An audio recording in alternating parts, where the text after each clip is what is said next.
সিরিয়ার মার্কিন সামরিক ঘাঁটিতে আসলে কি চলছে? কেন যুক্তরাষ্ট্রের অস্ত্রভর্তি সামরিক বিমানগুলো সিরিয়ার উত্তর পূর্বাঞ্চলে হঠাৎ করে অবতরণ করছে? অঞ্চলটিতে কিসের ষড়যন্ত্র করছে মার্কিন প্রশাসন? হঠাৎ করেই সিরিয়ার হাসাকা প্রদেশে অবস্থিত মার্কিন সামরিক ঘাঁটিতে সৈন্য ও লজিস্টিক শক্তি বৃদ্ধি করল যুক্তরাষ্ট্র, যেই বহরে রয়েছে একটি আক্রমণাত্মক হেলিকপ্টারও। হঠাৎ করেই আরব দেশটিতে যুক্তরাষ্ট্রের এমন সামরিক উপস্থিতি নিয়ে অঞ্চল জুড়ে চাঞ্চল্য তৈরি হয়েছে। এটি কি যুক্তরাষ্ট্রের নতুন সামরিক আগ্রাসনের পূর্ব প্রস্তুতি?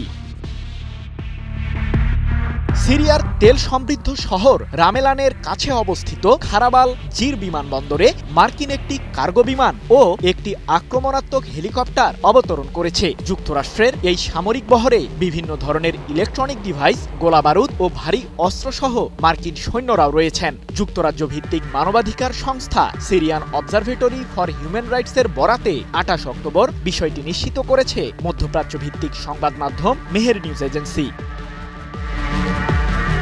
প্রশ্ন হলো, সিরিয়া কি এবার যুক্তরাষ্ট্রের নতুন যুদ্ধক্ষেত্র?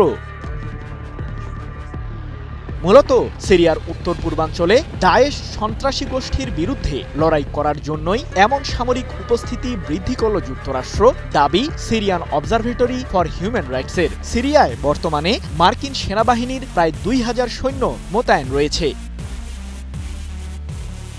যদিও সিরিয়া থেকে সম্প্রতি মার্কিন সামরিক বাহিনীর উপস্থিতি কমিয়ে আনার ঘোষণা দেয় যুক্তরাষ্ট্র।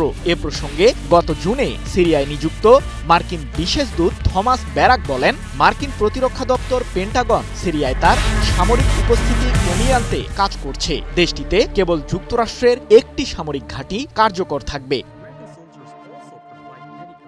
এর আগে সিরিয়ার সাবেক প্রেসিডেন্ট বাশার আল আসাদের নেতৃত্বাধীন সরকার অভিযোগ করেছিল যে তার দেশটির উত্তর পূর্বাঞ্চলের প্রাকৃতিক সম্পদ লুট করার জন্যই যুক্তরাষ্ট্র সামরিক ঘাঁটি গড়ে তুলেছে।